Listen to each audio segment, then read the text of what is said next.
په اړه باید یو څه مکس وکړو. پیټریوس هم په عراق کې او هم په افغانستان کې د اربکیانو مؤسس او تاسو پوهیږئ چې اربکیانو په افغانستان کې یوه لویه فاجعه رامنځته کړه. د پیټریوس پلان درلود چې کلی په کلي کې کور په کور بالاخره ورور له ورور سره جګړه وکړي او ویم کړله. یعنی هغه پلان او هغه ستراتیژي چې پیټریوس هم په عراق کې ترسره کړه او کله چې د عراق نه افغانستان ته راغی، په افغانستان کې د ناټو د پوځي قماندان و.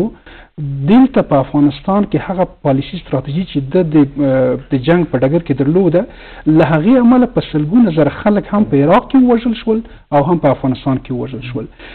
وګورئ دوی خپلو وحشتونو ته یا هغه څه چې دوی درلودل فکر کوي چې دغه کله چې دوی دلته و په افغانستان او په عراق کې ګواکې جنت و، دلته هر څه سم و.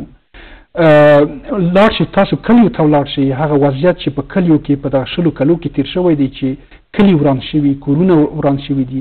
د هرات په شینډنډ ولسوالۍ کې بسته یو کلی دوی په بمبارۍ کې له منځه یوړ. کېدای ممکن یو 2-3 طالبان به هلته وو، مګر بسته کلي د ماشومانو، د ښځو، د سپینګیریو د دغو څه ګناه وه.